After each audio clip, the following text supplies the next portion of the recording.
Podcasting from the Chicagoland area, this is Game On with Jackson Stuart, where we discuss men's lifestyle, focusing on sex, fitness, relationships, business, and more. We'll be interviewing the best of the best, the hot shots, and the rising stars in the worlds of modeling, fitness, cooking, and more. Influencers who are discussing keeping it sexy while at the top of their game. I'm your host, Jackson Stuart. Welcome to the show. Welcome to the game.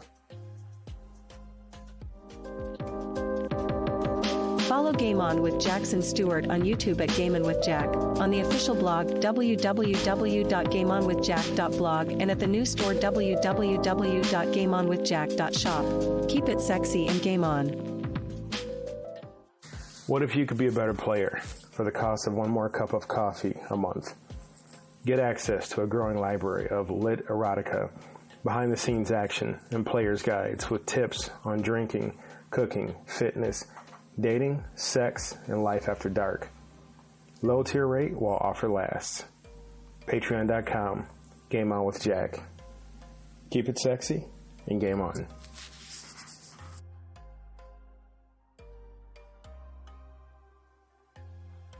This is Dale Valor. This is Pamela Ross. This is Trinasia. And you're listening to Game On with Jackson Stuart. Game On with Jackson Stuart. Game On with Jackson Stuart. Killing them!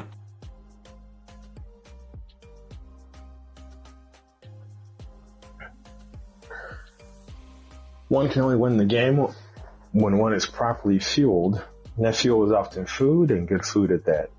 Preparing meals and mastering one's own culinary style is a game unto itself. The true player is not beholden only to others for sustenance, but can also create a bit of savory magic on their own. The way to anyone's heart is truly through their stomach. Our guest this evening knows about kitchen seduction and its powers.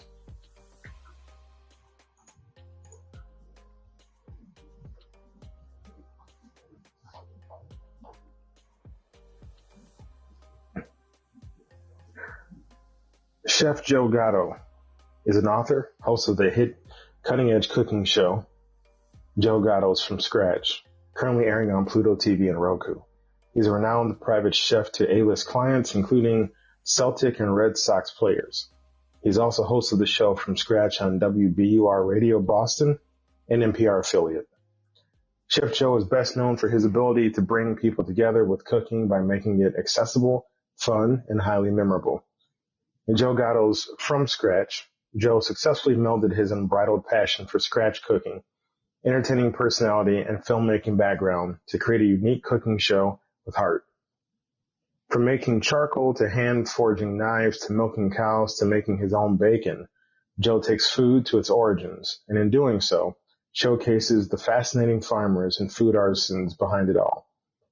In 2019, Page Street published his book, Seriously From Scratch, and is now in development for his new show, This Is Not a Cooking Show, where he will take some of the biggest stars in Hollywood on an unforgettable culinary adventure. Chef Gatto is also our guest this evening.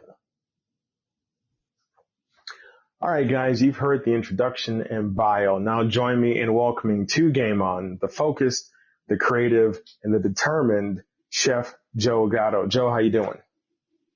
I am doing awesome. Thanks so much for having me on today. I'm really pumped to be here. We're pumped to have you, and let's get into it. Can you give the audience a name and platform by which to find you on social media? Absolutely. At Chef Joe Gatto on Instagram.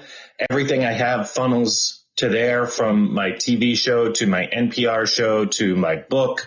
You can find everything right off my Instagram, which is at Chef Joe Gatto. Now, where are you from and where did you grow up? I am from Boston, and I grew up in Boston, and then in my 20s, I lived in Berkeley and then LA. Wow, so you've got a wide landscape to pull from. Did that landscape going from coast to coast, did that influence how you got into the business? Yeah, it's an interesting journey for me because I started off in my 20s as a filmmaker, and that's what I moved to California to do. And in the interim of being in California, I was introduced to a lot of new cuisines because, you know, in Massachusetts, everything's very influenced by the European culture, you know. So when I moved over to California, it was much more influenced by the Asian culture and the Mexican culture. And I found the flavors there to be way more towards what I love. And at the same time, I was doing film. So it's been an interesting journey for sure, because I didn't become a chef until I was in my 30s. That is very, that is very interesting, because, you know, most people, I think, when they get an image of a chef, and a chef at your level, they're thinking, you know, from the second that they got a baby food, you know, this person has had this fine palate and this very exotic perspective of a kitchen and tools, and then they go to France and they study. But you're coming at it, you know, I hate to say it later in life, but, you know, as an adult male, you decided, did that pose a challenge for you as compared to other chefs who had been, you know, for lack of a better way to put it, at it from day one? Yeah, I've never been one for comparison. I've always tried to do what I love. And when I was doing film, I really love film, and I love TV. I love writing it. I love directing it. I met my wife. She came to work as a producer on a feature film I had written and directed. And I learned so much from making film about organization, pre-production, just kind of how to actually, it's very applicable of how I run my life. Just, you have to really be organized, and, you know, it's not just the art part. There's a lot to it. And I love that mix of, you know, kind of the art and the business and the science. You know, it comes into play in food as well. So when we were in LA and I was, you know, making short films, music videos, the whole deal, just kind of doing the independent filmmaker life. And my wife was working at an agency.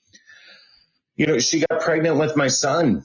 And for as much as I love the business, the people in the business, you know, not all of them, I made a lot of good friends, but the business itself is not the nicest business for film. It's just a lot of backstabbing, and I'm not that kind of person. So I didn't really fit into that crowd.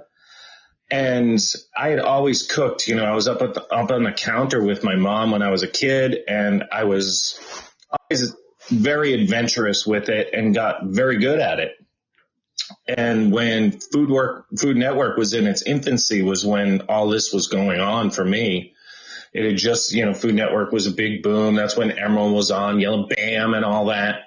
And I started really getting into like breaking things down and really getting into some kind of intense cooking.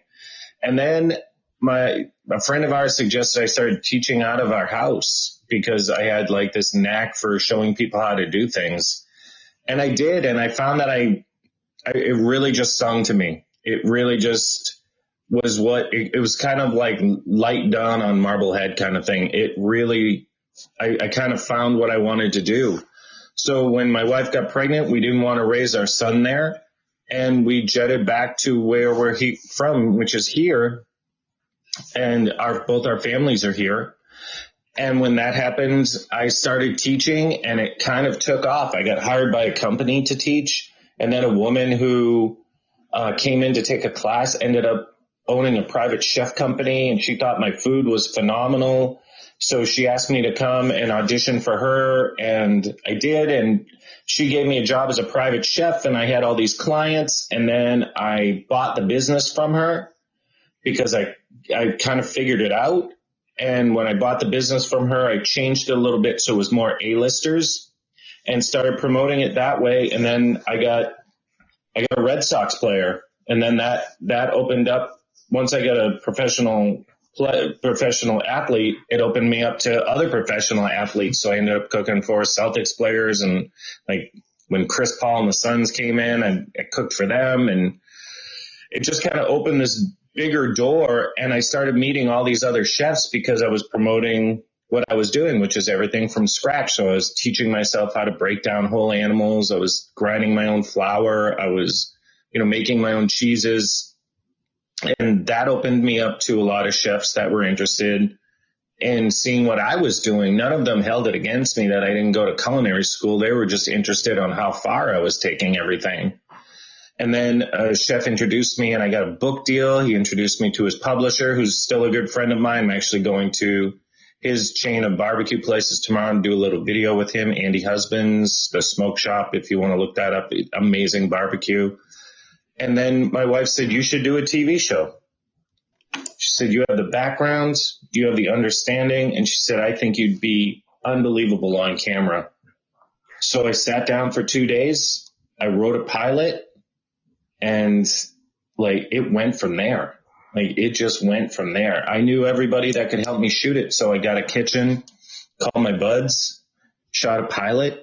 Ended up meeting these angel investors who wanted to open a restaurant, which I didn't want to do, but I showed them my pilot. They loved it. They gave me the whole money. They gave me all the money for a whole season. I wrote a whole season and produced it.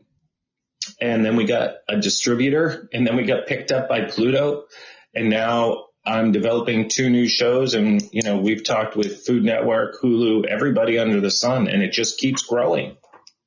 One of the things, there's a lot that's amazing to unpack in that. And I can't help but congratulate you on all that amazing success. Well, thank you. But there's 2 things that you said in there that I think really most people would never put together. And to paraphrase, you took a passion, but you also married it with structure. And I think a lot of people, right, whether they be entrepreneurs, whether they be, in modeling or music or whatever it is, they have this, we're kind of fed this false narrative that you can't be successful at what you're passionate about. You have to pick something that's very rote and already laid out. Or if you find something that you are successful at, it's going to be this wild, reckless abandon. And what you just said, and I want you guys listening to pay attention to that, is that, Joe had a passion for food, but he applies the structure to get stuff done. So you can have your passion in your business put together and be successful at it, as obviously, Joe is. So I totally wanted to take time to point that out. And then, Joe, you have this success that's driven by you, that's, you've interacted and kind of made a road with people that you've talked with and been surrounded by. Who are some of the influences for you, whether they be other chefs, maybe there's somebody in the filmmaking industry? Who influences Chef Gatto? It's such a multitude of people because it's for a multitude of reasons. It could be Steven Spielberg just because he's so true to his art, or it could be, Chef Rick Bayless because he loves the history of food and digs in so deep and has an understanding that food isn't just what you put in your mouth. It's a piece of culture. So every day it could be Led Zeppelin. I could be listening to Physical Graffiti and, just rocking out as I'm building a new dish for Instagram. And I could hear something in a song. Robert Plant could drop a lyric that just blows my mind. It could be my kid out back doing something that I just never imagined, just helping a friend or doing something like that. The influences for me lie in life, and they're just constant. And it's never just an iconoclast. It's more than that, because food to me has always been more, like I was saying, than just something you're eating. When you're dealing with food, and I make food is so unique because it can break down barriers quicker than anything. Let it be religion, politics, race, it doesn't matter. When you share a meal and you sit down with somebody, you're giving a part of yourself and sharing that meal and sharing you and sharing your heritage and sharing your culture. And that comes across when you put that dish in front of someone. So food's bigger than that. And influences, they're everywhere. It could be a little conversation with someone at the gas station. You never know where it's going to come from. You just have to keep your eyes out and not have a narrow field of vision that it has to be someone that's big, or it has to come from a book that you're reading that everybody thinks is great. it's an everyday thing that you can learn from, because inspiration and influence is out there all the time. So it sounds like you having a permeable kind of existence has helped you catapult yourself to where you are right now. Is that a correct statement? I would say that's 1,000% true. My wife always says that I'm very malleable, and I agree with that, because it's just, food to me has just been such a fun journey, because food, like what I do when I make, breaking things from scratch. When we were on the show, if people haven't seen it, when I say from scratch, it's not like we're making pies. I'm making my own charcoal. I'm hand forging knives. I'm pulling water out of the Atlantic, making salt. I'm milking cows and making butter and cheese. I'm distilling rum.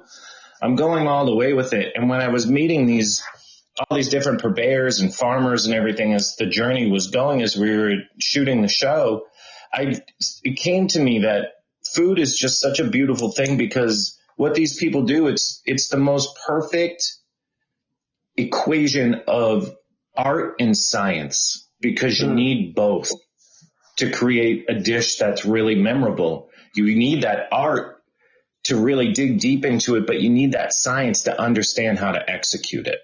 A friend of mine once told me, he said, every culture has three things in common.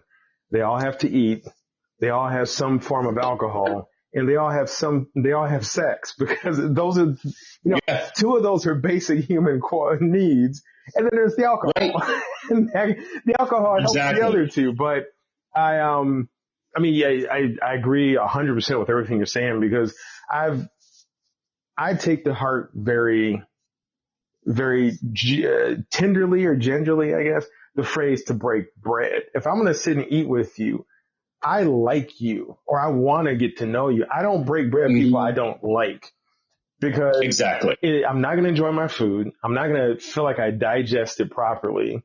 And when I'm eating, that's special time. I don't like to waste my time. So, if you're clearly a self-absorbed jackass, I'm not even going to have like French fries with you, because this is my time with you, French fries. But, to your point, that food is something that's very, very cultural, very intimate, very much an exchange between people. And right. But even what you said there, Jackson, right? Like, even if there is an ignoramus at your table, right, or somebody at your house that you don't like, you might be able to really dig a little deeper into them and find out more by sharing something with them. That's like true. That. By, it does have that ability. Food is unique in that sense of where it can really break someone down to their core, in a sense. When food hits to and brings back those memories rushing, it's like how they shot it in Ratatouille, and it really makes you think about everything from your past to your relationships, and food can do that. That's true. You might find something in someone that you didn't even know was there, and, it was all because of, who, and the food could be anything. It could be, it could be Eggs Benedict for all we know. It's just that moment that really brings people together, and they might still be a jackass, and then you just know that you don't feed them again. But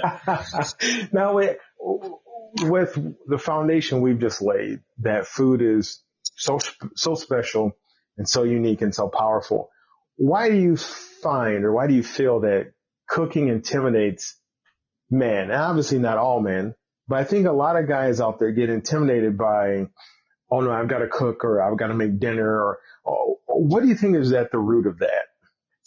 I think it's how you're raised. I really do. From over the years, when I was, I used to private chef a lot more. Now, I do so much more of the media with TV and everything, but I was dealing with a lot of families, and, most of the dads didn't cook. Most of the moms were, not interested in cooking.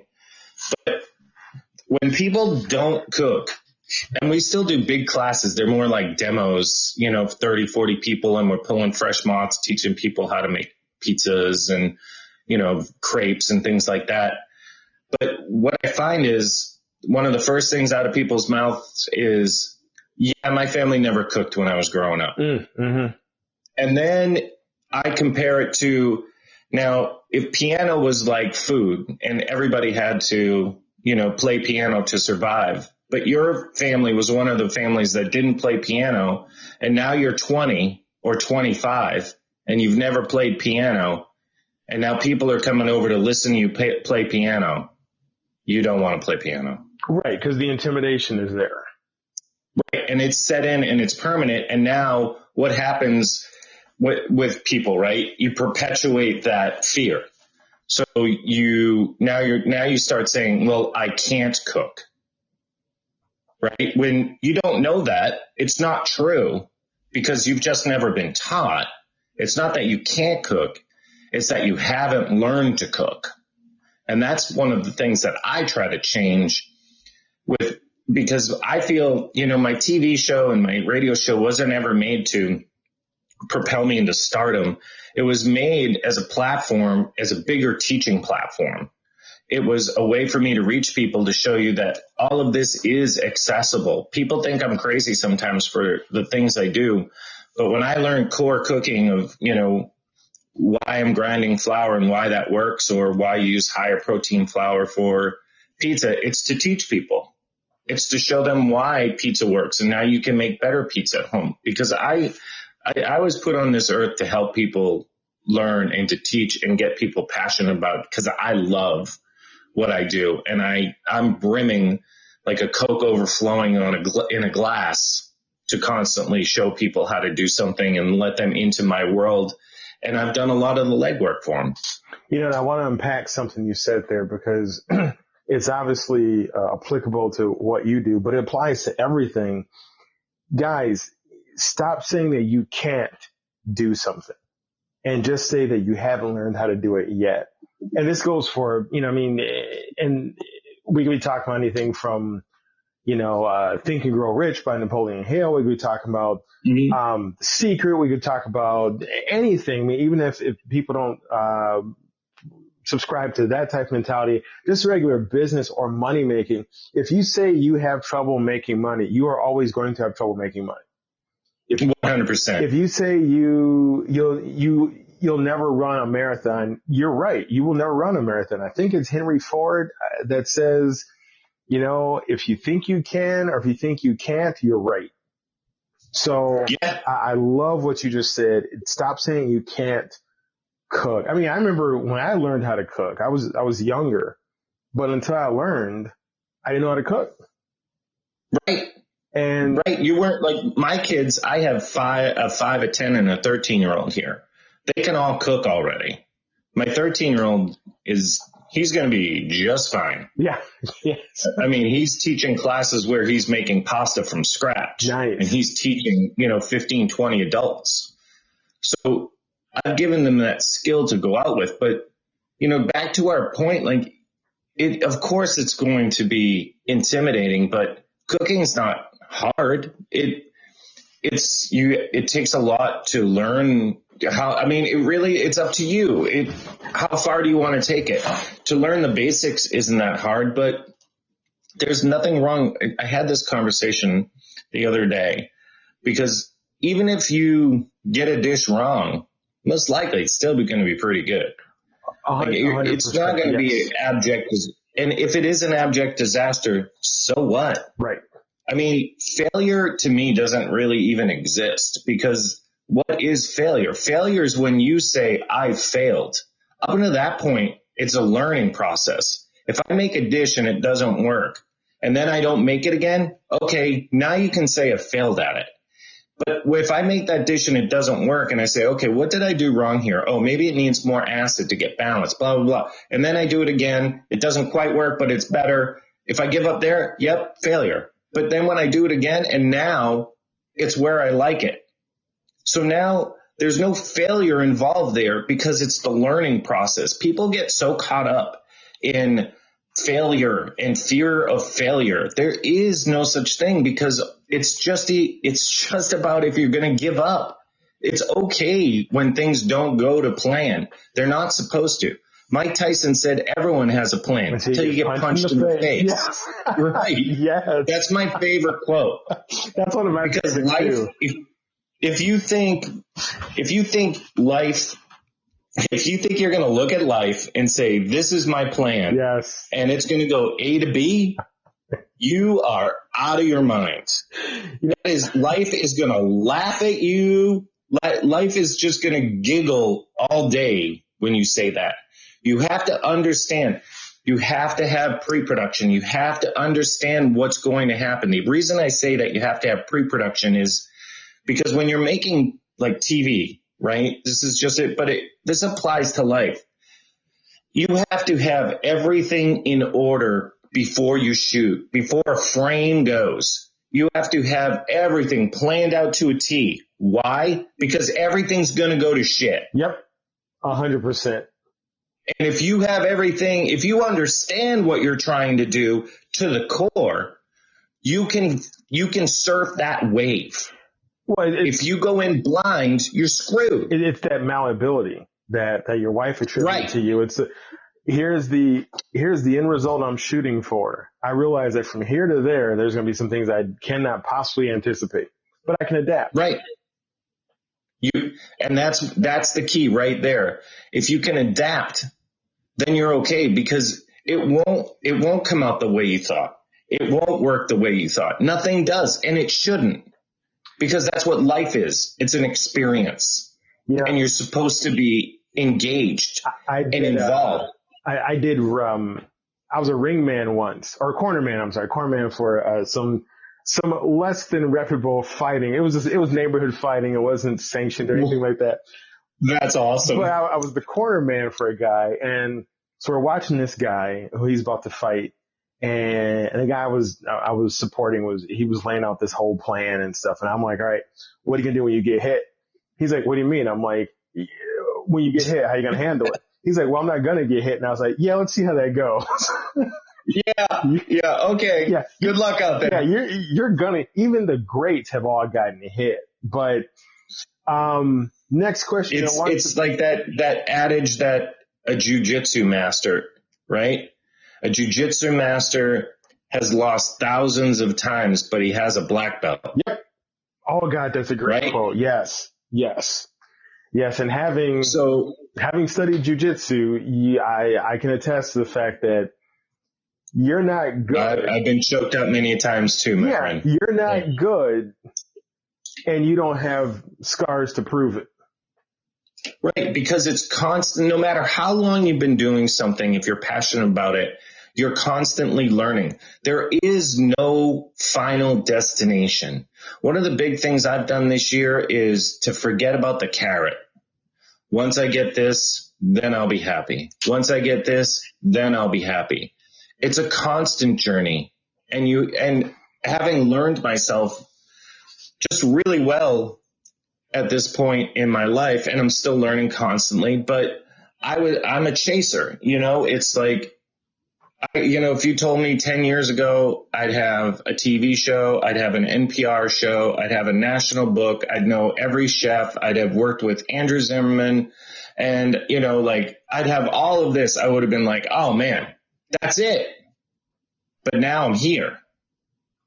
And now I want more, right? I see that I can do something more. I can do a network TV show, right? And so instead of always chasing it, I've really had this year and enjoyed the moment more, enjoying the moment with my family, enjoying the moment when I'm on the radio, not worried about, I wonder how many listeners are going to be for this show, or, if we don't get this one with Food Network, what are we going to do? It's about enjoying the writing process and just knowing that when I was younger, one of the things I wanted to do was be a writer and be a director and be on TV.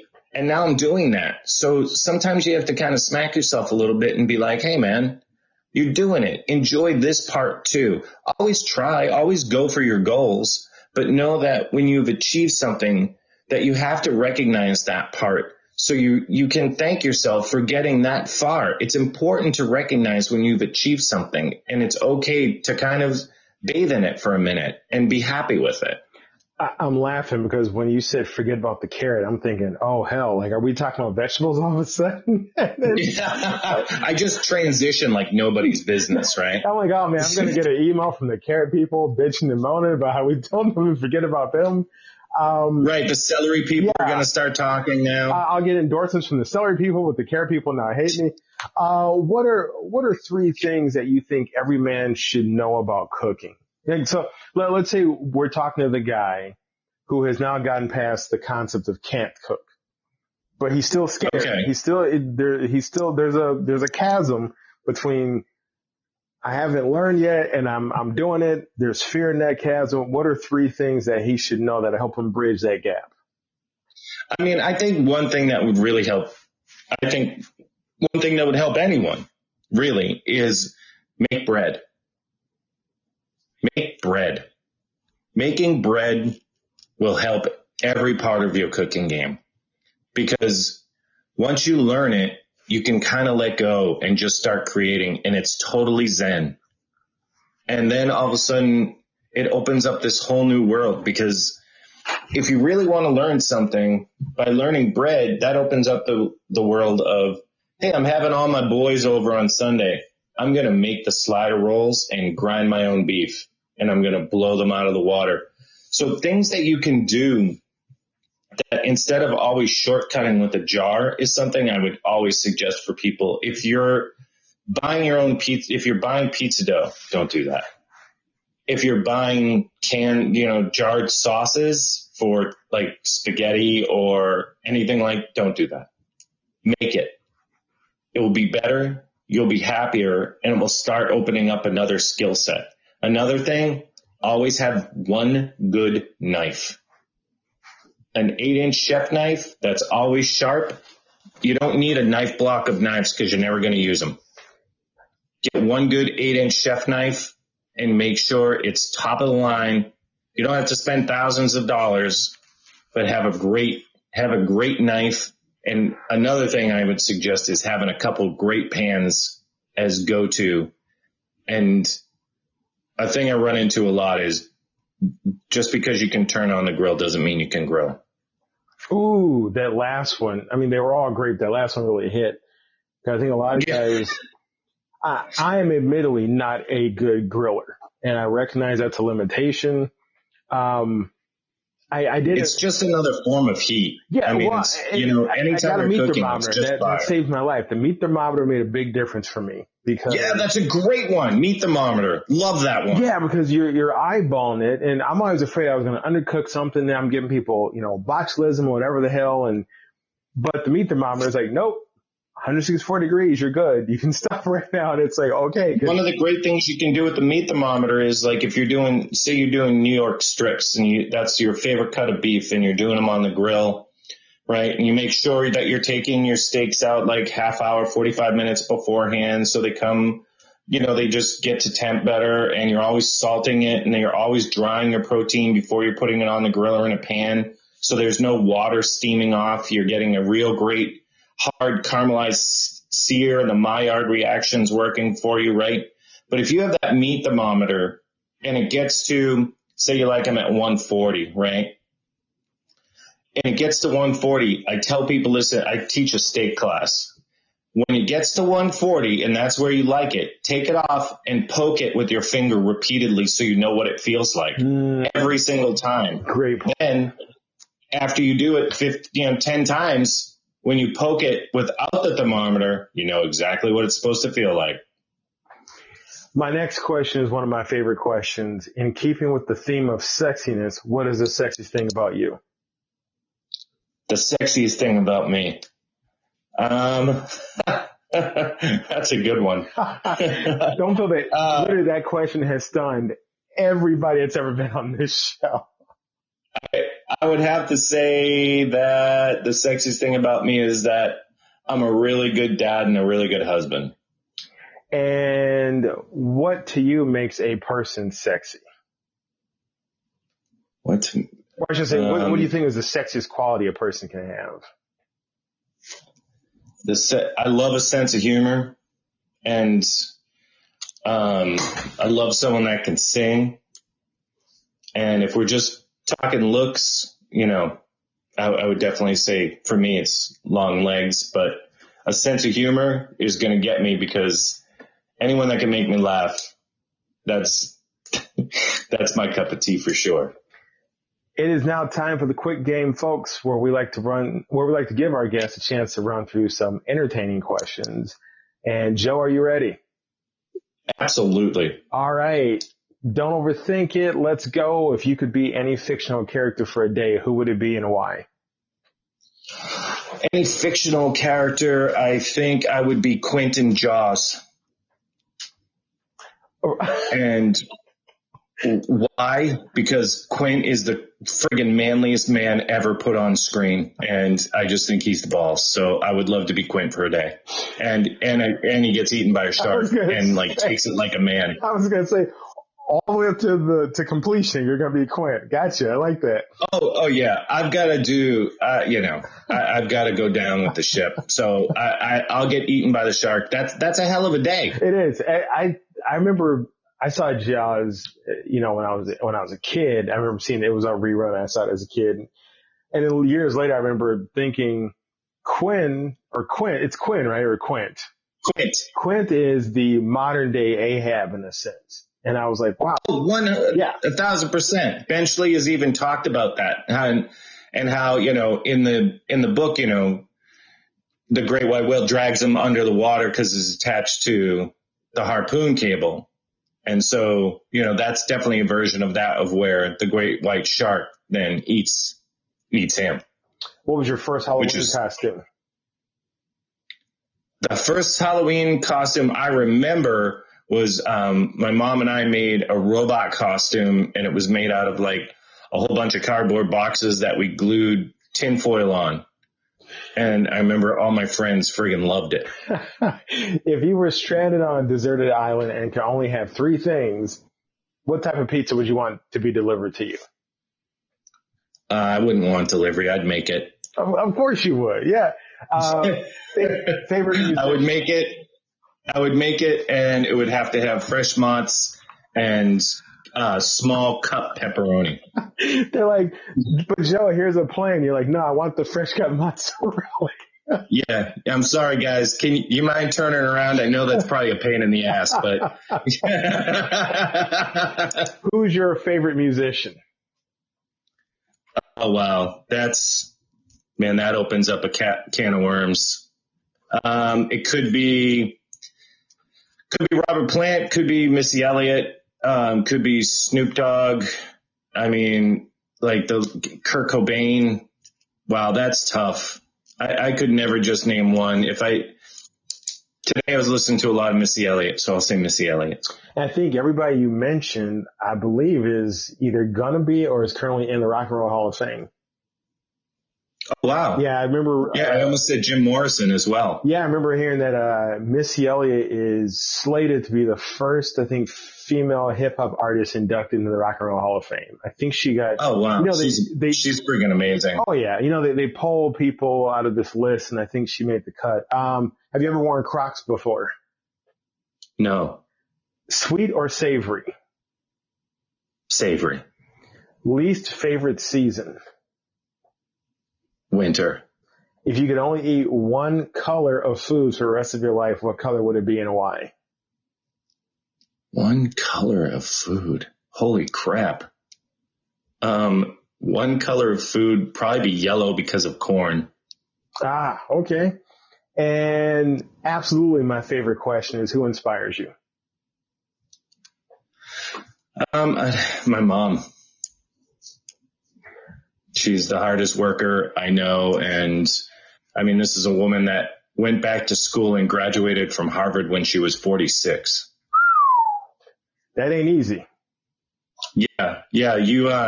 If you're not kicking ass, that comes up in conversation around the dinner table. So, right? If you want to mail it in, here's my mom who graduated from Harvard, and she's still she's 85 and still shovels her driveway and runs her house like a beast.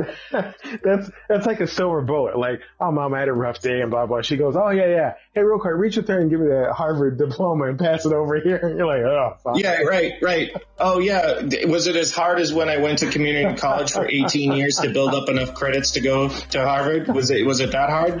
Oh, man, God bless her. I love it. Good people, sexy people. That wraps up our interview with the focused, the creative, and the determined Chef Joe Gatto. Joe, we'll see you soon. Thank you so much for joining us. That was an absolute blast. Thank you so much for having me. Hope I can come back sometime.